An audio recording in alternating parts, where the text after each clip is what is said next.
નમસ્કાર, આપ જોઈ રહ્યા છો spark today news. Karjan Sumeru hospital દ્વારા કુપોષિત બાળકોને પોષિત બનાવવા માટેનું અભિયાન હાથ ધરવામાં આવ્યું છે। હોસ્પિટલ દ્વારા તાલુકાના ગામડાઓમાં આંગણવાડીમાં આવતા બાળકોની તપાસ કરી કુપોષિત બાળકોની યોગ્ય સારવાર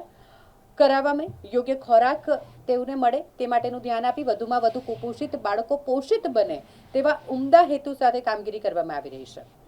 લગભગ 50 જેટલા ગામોમાં 96 આંગણવાડીમાં કેમ્પ દ્વારા 4500 જેટલા બાળકોની તપાસ કરવામાં આવી, જેમાંથી કુપોષિત બાળકની હોમિયોપેથિક દ્વારા નિદાન કરી બાળકને પોષિત કરવા માટેનું કામ કરવામાં આવે છે। સમાજમાં કુપોષિત બાળકોને પોષિત બનાવવાના કાર્ય આ હોસ્પિટલ દ્વારા કરવામાં આવી રહ્યા છે। શ્રીમતી માલિની કિશોર સંઘવી હોસ્પિટલ, જેને બધા સુમેરુ હોસ્પિટલ તરીકે જાણે છે, એ સ્વાસ્થ્ય માટે છેલ્લા ઘણા વર્ષોથી કાર્યરત છે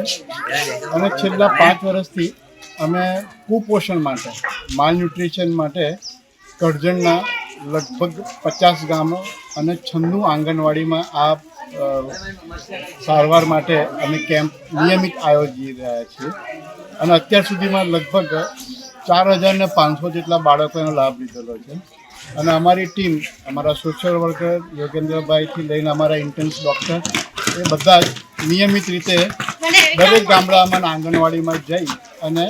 બાળકોની સારવાર કરે, કારણ કે કુપોષણ એક એવી મોટી સમસ્યા છે કે જે વિકસિત કે વિકાસશીલ બંને દેશો માટે બહુ જ અત્યારે અગત્યનો ભાગ ભજવી રહી છે અને એમાં હોમિયોપેથીનું અમે જ્યારે દવાઓ વિતરણ કરીએ છીએ તો એ જોવા મળ્યું છે કે એનાથી બાળકોનું વજન, ઊંચાઈ, એમનું માથાનો ઘેરાવો અને બાજુઓનો ઘેરાવો, આ બધું જમાં ઘણું ઇમ્પ્રુવમેન્ટ જોવા મળ્યું છે। કારણ કે હોમિયોપેથિક દવા જ્યારે આપવામાં આવે છે તો તેમનું ચયાપચયની ક્રિયા, એમની ભૂખ ઉગડવી અને જેટલા બી જેને કે કોઈ બાળક ચાલતું ના હોય, બોલતું ના હોય, જે માઇલસ્ટોન કહીએ, એમાં પણ ઘણો બધો સુધારો અમને જોવા મળ્યો છે અને એના પર અત્યારે અમારા ડૉક્ટર મિત્રોએ લગભગ 20 જેટલા નાના એસાઇનમેન્ટ બી તૈયાર કરેલા છે અને અમારું પોતાનું પણ PhD આ કુપોષણ ઉપર જ હોમિયોપેથી દવાની અસર એના પરનું કમ્પ્લીટ થયેલું છે કે જેનાથી આપણને ખ્યાલ આવે કે જો હોમિયોપેથીને ગામડા સુધી લઈ જવામાં આવે આંગણવાડી વર્કર્સ, આશા વર્કર્સના માધ્યમથી, તો